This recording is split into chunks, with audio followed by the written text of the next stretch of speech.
बरेली हिंसा मामले में बुलडोजर एक्शन, मोहम्मद आरिफ की मार्केट को ढाया गया। कार्रवाई के चलते इलाके में धारा 144 लागू। मौलाना तौकीर रजा का करीबी है मोहम्मद आरिफ। अवैध तरीके से बनाई थी 2 मंजिला मार्केट।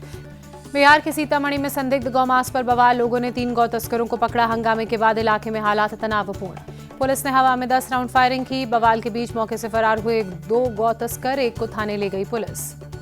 बिहार के बेगूसराय में एसटीएफ और पुलिस की बदमाशों से मुठभेड़, गोली लगने से एक बदमाश घायल, दूसरा फरार। सरपंच के बेटे की हत्या के मामले में भी तलाश।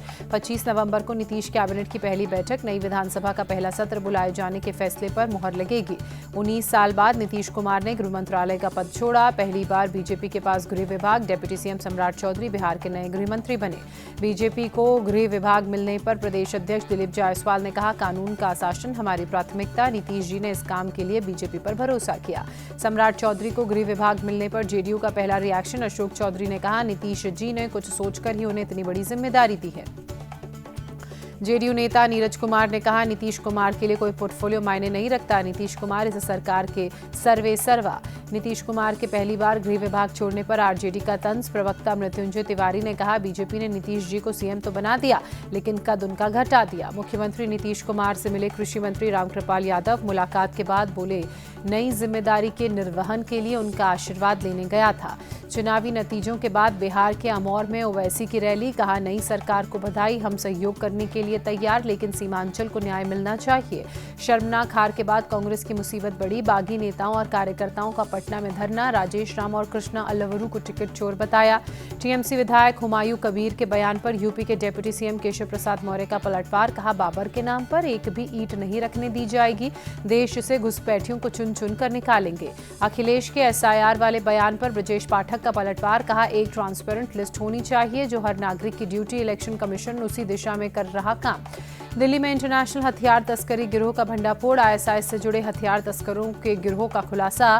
पुलिस ने 4 आरोपियों को गिरफ्तार किया। तस्करों के पास से 10 विदेशी पिस्टल, 92 जिंदा कारतूस। पाकिस्तान के रास्ते तुर्की और चीन में बन रहे हथियार भारत में करते थे सप्लाई। गिरोह के बाकी सदस्यों की तलाश जारी।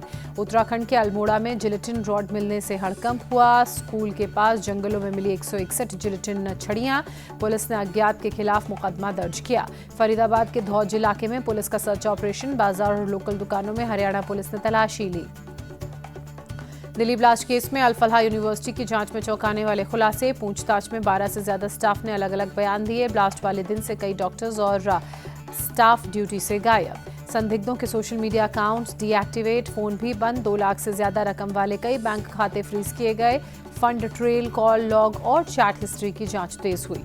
अल-फलाह यूनिवर्सिटी की लैब की जांच में बड़ा खुलासा, आतंकी डॉक्टर्स ने केमिकल और सामान चुराने की कोशिश की।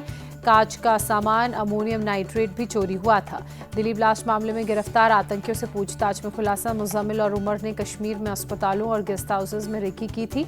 हथियारों का सेफ हाउस बनाने का प्लान था। दिल्ली कार ब्लास्ट केस में सुरक्षा एजेंसियों ने बड़ा खुलासा किया। आतंकी मुजम्मिल ने 6.5 लाख में एक AK-47 खरीदी थी, आदिल के लॉकर से हुई बरामद। जांच एजेंसियों के मुताबिक आतंकी मुजम्मिल का हैंडलर मंसूर था, उमर का हैंडलर हाशिम था। दोनों इब्राहिम नाम के शख्स के अंडर काम कर रहे थे। जम्मू कश्मीर में LOC के पास सुरक्षा बलों को बड़ी कामयाबी। नौगाम सेक्टर में एक टेरर हाइडआउट से हथियारों का जखीरा जब्त हुआ। सुरक्षा बलों ने M सीरीज की 2 राइफल, 2 चीनी पिस्टल, 2 हैंड ग्रेनेड, 7 मैगजीन, कई राउंड गोलियां बरामद की। पुलिस ने केस दर्ज कर मामले में जांच शुरू की। जम्मू में ड्रग अपराधियों पर प्रशासन का शिकंजा, तस्कर के घर को जमींदोज किया, सरकारी जमीन पर कब्जा कर रखा था। वैष्णो देवी मेडिकल कॉलेज में एडमिशन पर बवाल, 50 में 42 सीटें मुस्लिम छात्रों को देने पर लोगों में आक्रोश। हिंदू संगठनों ने एडमिशन रद्द करने की मांग की। 90% सीटें सनातन समाज के लिए रिजर्व करने की मांग। पिछले कई दिनों से हिंदू संगठनों का प्रोटेस्ट जारी। जॉन्सबर्ग में पीएम मोदी की भारतीय मूल के टेक उद्यमियों से मुलाकात, कई मुद्दों पर हुई चर्चा।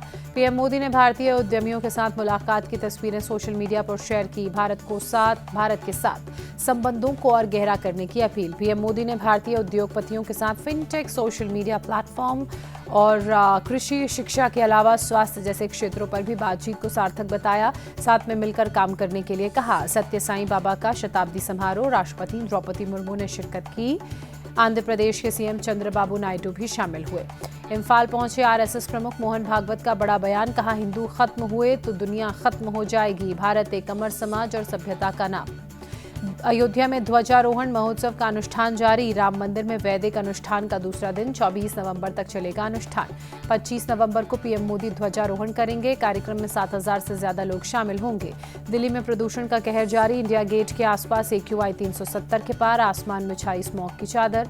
आनंद विहार इलाके में भी धुंध, AQI 400 के पार। विजिबिलिटी कम होने की वजह से गाड़ियों की रफ्तार पर पड़ा असर। दिल्ली में बढ़ते प्रदूषण पर मंत्री मनजिंदर सिंह सिरसा का बयान, कहा कूड़ा जलाने पर रोक लगेगी, हमें कड़े कदम उठाने पड़ेंगे। स्मॉग की मोटी परत से मुंबई लिपटी नजर आई। कलानगर इलाके में विजिबिलिटी लो, खराब कैटेगरी में AQI। दिल्ली पुलिस का साइबर ठगों पर शिकंजा। 48 घंटे में 800 से ज्यादा अपराधियों को गिरफ्तार किया। 1000 करोड़ से अधिक की ठगी का खुलासा।